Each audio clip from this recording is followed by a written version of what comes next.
Hello everybody, it's me, TONIK TZW again, here in the Tier 3 Premium German destroyer, the G101, or the G Wagon as I like to call it. This video is called Just the Two of Us, and it's a guaranteed Kraken, but who's going to get it? Yeah, if you want to see all my Krakens, there's a playlist there called the Kraken Collection, so click on that and watch some of the 176 Krakens that I've managed to pick up playing World of Warships. They're not all on there because I didn't realise you could like record games and things when I first got a PlayStation 4, but I'm now on the PlayStation 5 and it's much simpler.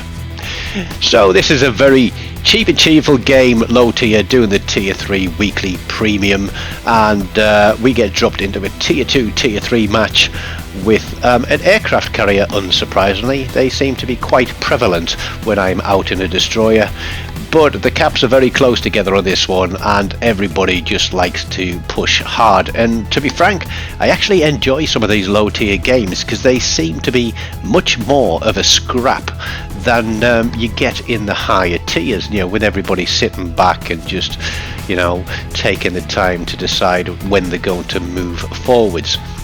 But we're looking around, we're just going to put some zoning torps out there, we're sailing around, we're covering the centre of the map and the cap, thinking of a push on the right flank, and then it's like, well, actually no, there's nobody across there apart from one destroyer, and that guy is dead in the water. I don't think he moves the entire game. I started the match a little bit of the way in because our carrier wasn't moving and he wasn't sending any planes up, so I jumped onto the team messages and dropped him a message and said, hey look, use the minimap to move your carrier and get your planes in the air and please spot the destroyers. He did most of it, so he admitted that he's fairly new to the game, but that's quite normal down at this tier. You know, tier 2, tier 3, you're going to get a lot of new players in the game. There are those who like to go clubbing every now and then and come down here just to completely wreck red teams, but that is what we're going to do in this game. But it's not going to be easy and we're going to have to fight for the win.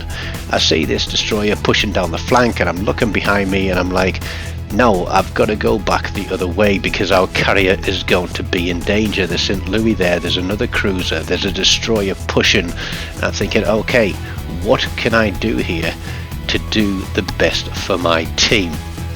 So St. Louis takes a torpedo, our guns all come round. That's the only bad thing about this destroyer, is the guns are a little bit slow in their traverse, but we're going to use our speed and our agility and we're going to keep the pressure on this guy, try get a fire on him because we know he's damage controlled the floods from the torpedoes. There's the fire. That one's a stick and tick. We're going to stay on him as long as we can, just annoying the hell out of him, but he gets picked up by the Kuma. So remember that, because the Kuma took that kill away from us. But we got to push back out wider to the flank. Here is the destroyer that's running down. He's coming after our aircraft carrier, and like a good little destroyer player, I'm going to turn around and head back towards him as fast as I can and try and save his skin. But am I going to do enough? Red team are on our capture point again, so that must be another destroyer out there. It's looking dangerous. V25 has got his torps out on the carrier. I'm not spotted yet, but I'm going to be spotted any second now because I'm gonna go guns on this guy. Very floaty shells, but what I want to do is try and distract this guy, try and get some damage on him to force him to damage control, and then fire an HE. We might get lucky and get a fire. Running straight towards the carrier, and this is putting myself in the way of danger because I know that there is a cruiser out here. Putting that turn in means I've only got 2 turrets available to me, but the V25 runs straight in a white line, and here we go. I'm going to get dev struck and be back to port. No, I'm not. V25 is adamant that he's going to try and take this carrier out. He's completely forgetting about his guns, and I'm just going to slow right down and finish this guy off. If he'd have gone guns and gunned me down, chances are he would have been able to focus that carrier down with his torpedoes, take a little bit more time about it, and he might have come out on top. Who knows, especially with some support from this Yabari. Now this Yabari is going to make some mistakes too, because I know that he's probably going to turn and go for his torpedoes on me and torpedo the smoke screen, which is going to basically put him broadside to me. So I switch to armor piercing just to see if I can spank him a little bit, but they don't seem to do a lot of damage. So we put our torpedoes out, we get a couple more salvos of AP on there, and we don't have sonar at this tier unfortunately, which would have been useful, but not doing much damage with AP. So we switch back to high explosive. We're getting ready to move out of this smoke screen because I don't like being a dope in a smoke. We know the carrier's got planes up above us, the torpedoes are detected, I'm spotted, but that Yabari is going to try and outturn those torpedoes, but not quite quick enough, and he takes a hit as well. Now here's something else I'm going to do. I'm going to leave that fire burning. I don't want the damage control. We are going to engine boost and move around. We get a fire on him. That's going to be permanent. Once he's dead and nothing else is on me, I'm then going to damage control that fire, because I'm not sitting and waiting for the damage control to reload if I'd damage control that first fire. There's me, the Kuma and the carrier left. The carrier is still heading towards red team instead of coming back this way. Romulus is the guy that's on the cap, and I think myself and the Kuma are going to get focused on that guy and try and get rid of him as quickly as we can and just knock his cap points off him. He seems fixated on trying to do a torpedo run on the Kuma. Again, I'm not spotted till the moment I fire my guns. Very floaty shells, but the Kuma places some beautiful torpedoes there, takes that Romulus down. We see the whole show. Red team's carrier has pushed all the way through the map. We can see that there is a destroyer way out there on the flank as well. So we are just going to pile on the pressure to this whole show. He's low health. We're going to keep on. More HE. Can we get a fire? I think he realizes that he's spotted now and perhaps pushed a little bit too far forward, a little bit too quick. As the Kuma picks up his high caliber, and we're both raining down on this Hosho, and the torpedoes don't arm before they hit the carrier, which allows me to pick up my third kill of the game. There is a battleship there, and I'm thinking, okay, torpedoes against the battleship, because the battleship could delete the Kuma, and if I go chasing the destroyer around the map, then there's a chance that the battleship could take our capture point.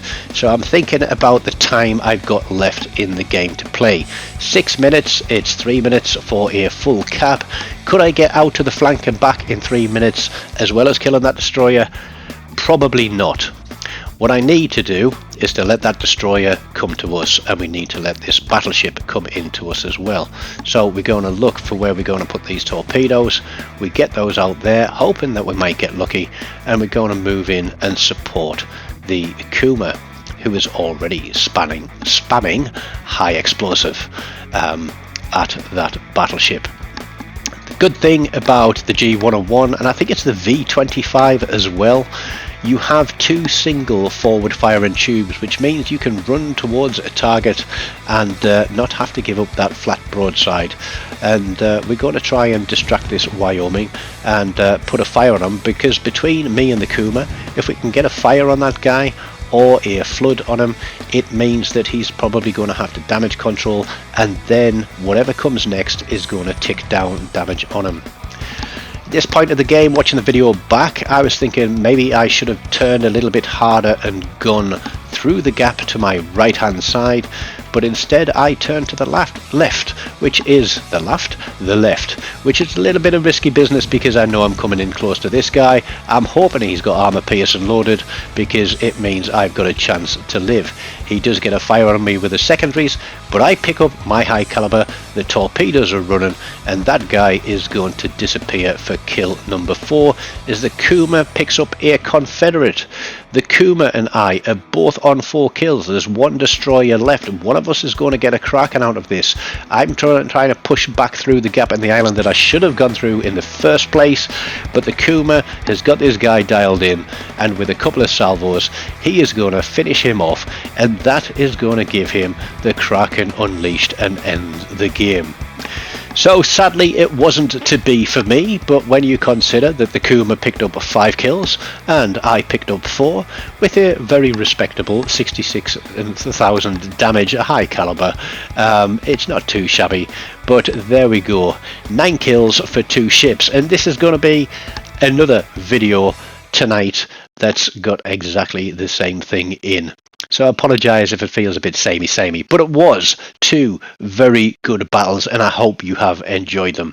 If you have enjoyed them, stick around. Don't forget, smash the like button, leave me a comment, let me know what your favourite ship down at tier 3 is, subscribe to the channel if you haven't already done so, and as always, until next time, take care of yourselves and goodbye.